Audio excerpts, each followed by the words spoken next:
A convention implemented a new change to try to make it more financially inclusive for vendors, and it ended up making people quite upset.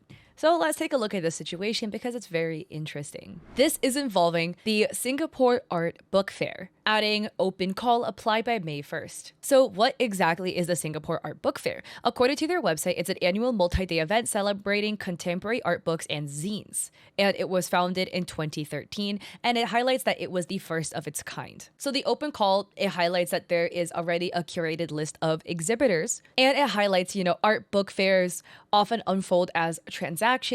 They're saying that there's a bit of distance, between the seller who's behind the table and the customer who is on the other end of the table. So they add, this edition, we're introducing the walking exhibitor option for new and emerging art bookmakers as a way to soften spatial hierarchies and extend book-based interactions beyond the tabletop, making the fair less of a marketplace and more of a field of encounter. So they add, the walking exhibitor, you have a portable display case, which is 110 millimeters by 320 millimeters by 10 millimeters. And the walking exhibitor call is what had a lot of people up in arms. People are saying things like, I'm really confused how this would soften spatial hierarchies when it does very obviously and literally separates those who can afford a table versus those who cannot, just to be seen.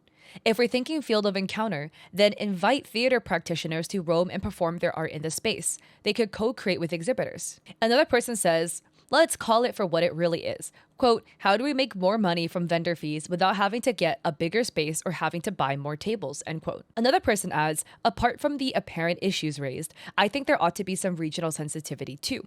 There are some discussions on social media from Southeast Asian audiences that noted that the portable display format resembles street vending practices common in parts of the region. Comparisons have been made to lottery ticket sellers in Thailand, or vendors in Indonesia. Sure, this form may not necessarily be ideated with negative intent, but the visual framing may carry unintended associations depending on cultural context.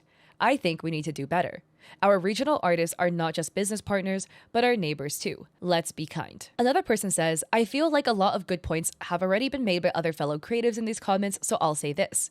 If you really intend to build community and make space for social encounters, you should actually consider investing in it properly instead of throwing the physical and financial costs to emerging artists and creatives and acting like you're doing them a favor. This is so out of touch. And they highlight that this is probably a safety hazard.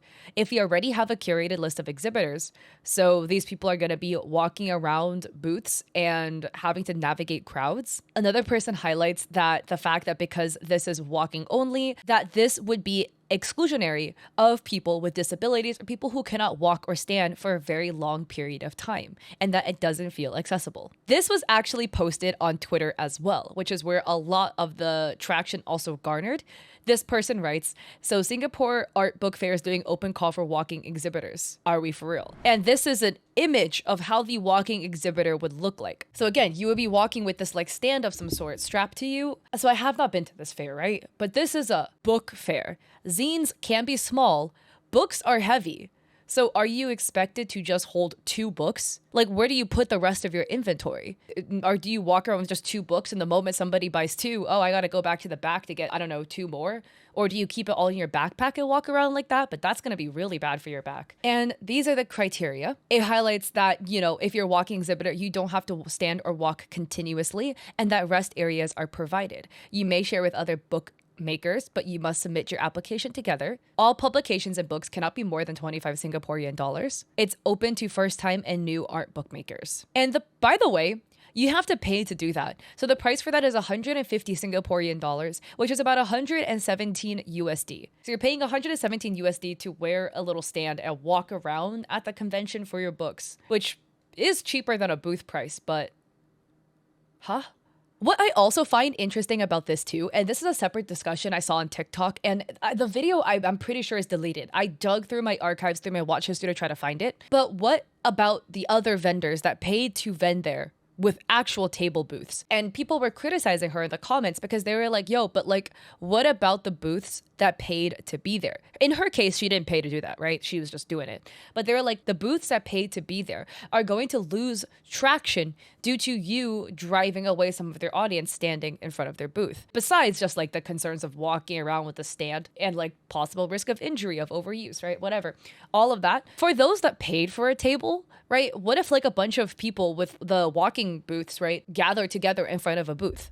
Then the people who paid for that booth are going to be mad that these walking exhibitors are standing, blocking the view from other potential clients of their table. So then where do the walking exhibitors go, right? Are you going to like segregate them into a different size so they're not blocking the booths? Well, then that definitely sounds really bad beyond this already sounding a little bit of a divide. I don't know. I just cannot see this going well. And another person says, I don't have much knowledge on book fairs, but what's absurd about this? Isn't this a cheaper way to promote and sell your books and allows small timers to participate without breaking the bank? Genuinely curious. And the OP highlights a tweet they've made, where the tweet they said is, new and international artists are expected to pay 150 Singaporean dollars, equivalent to 2 million rupiah, 3,800 baht, 3 million dong, or 471 ringgit, or 117 USD, just for carrying a heavy case around, forced to go to the rest area and miss out on sales. Don't forget that international artists bear travel expenses and are exhausted from their flights.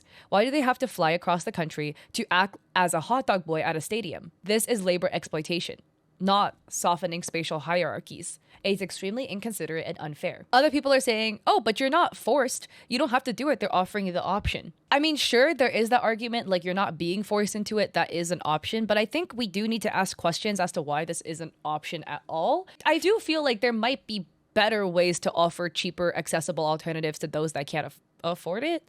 Instead of that, I don't know, right? Like maybe like a scaling pricing system where if you're in a hot area, your table might be a little bit more expensive. So like some areas just might get more foot traffic. But maybe if you're in a less desirable area, like you're more so in the back, whatever, your table can be cheaper, but you can still get a table. I don't know though. I've never run a convention. So there are going to be probably logistics to running a convention that obviously I'm not going to know about. This comment I just thought was so funny from a pom-pom purring lover, me, myself. Big pom-pom purring fan, as you can see some of the yellow in my background. He writes, wait, I thought you were going to get paid $150 to be a book stand. You mean you have to pay $150 to be the book stand? Oh my God. The quote retweets are just very interesting. People are saying we've reached new stages of capitalism in Singapore. And another user says, I normally don't talk about my country much, but the amount of disrespect towards artists here is frankly staggering at times. Imagine paying $150 and not even getting a booth. This stinks of organizer greed trying to squeeze more money out of desperate artists. Another user said, the other side of the world is having the annual Artist Alley discourse about selling books and acrylic charms. Meanwhile, they're doing this at the Singapore Art and Book Fair. And another user points out literally the same thing I was thinking of, right? Writing, the more I think about it, the more ridiculous it gets. How many books do they need to sell to get a profit? And if we put that many books in a kid's backpack, we would call it abuse already. But you're telling me it's fine to walk around for hours like this? Like, that's literally what I'm thinking of too, right? Because I can walk and stand for a long period of time, but I have a shoulder injury, so I can't carry anything on my right side for extended periods of time. Barely talking a cup of boba. I cannot wear that for longer than like 30 minutes. Otherwise, my arm is gonna like fall off. Let alone you put up like, I don't know, 10 books on there. That's not happening. I literally just don't understand, like, just from a logistical standpoint, how that's gonna work. People are gonna get injured. Somebody's gonna pull their back out doing this. Because these are books we're talking about. We're not even talking stickers or anything. Books. That's heavy. And the big insult to injury for this whole thing is, as what OP is saying, on top of this, the issue is that the venue is smaller than the venue was last year. And for art book fairs, it's quite different from normal book fairs, since vendors are individual artists without publishers. The price is not cheap at all for newcomers and international artists. Hope it's clear. So yeah, beyond just shrinking the venue size, they're now adding a cheaper alternative that, when you think about it a little bit more, starts sounding a little sus. Again, I do feel like if the true goal was to like promote collaboration and more interactivity between the vendors and the customers, or offering a more financially easier alternative for those that maybe don't have as much money, I do feel there were a lot of better ways to go about it. Well, we have a little update, guys, because they came with the change. This is a post Singapore Art Book Fair posted to social media, writing, Dear all, the Singapore Art Book Fair has been running for 11 editions over 13 years, and the format has largely been the same, not just in Singapore, but throughout the world. Over the years, the fair has grown despite the small team, and last year we had over 120 exhibitors and 5,000 visitors. While it was exciting, it was overwhelming. Instead of taking a break altogether, we wanted to rethink the idea of an art book fair and its size, and by extension, everything we've gotten so used to. This year, we decided to explore a model of curated exhibitors, held at a smaller venue. This year, it will be 1/3 the size of last year in terms of booth exhibitors and visitors. A smaller fair means smaller crowds, giving us room to experiment. We hear your concerns. The briefcase was originally chosen because we appreciated its technology, but we understand now it was inappropriate. The original intent of the walking exhibitors was to imagine a mobile exhibitor that has the flexibility to choose where and when to sell their books. They can take breaks and hang out with other exhibitors, they can be visitors, and they have a designated space to store their books and rest.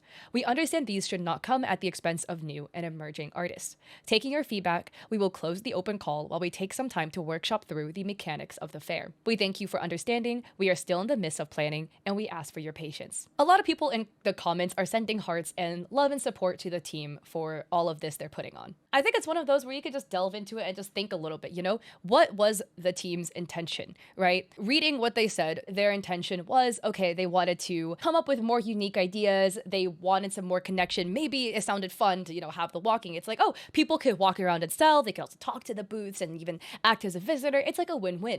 And then you think like another step forward and you're like, oh, wait, but the logistics of this is a bit scuffed actually in terms of like the book storage, carrying it, etc. So possibly was the intent good? That's up to you to interpret, right? We don't know.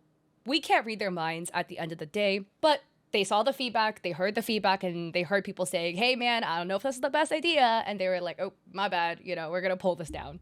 So I just thought this was really interesting to see because in terms of walking exhibitors at an exhibit, this is the first time I personally have heard of one, but maybe this was something that was implemented at other fairs that I haven't seen.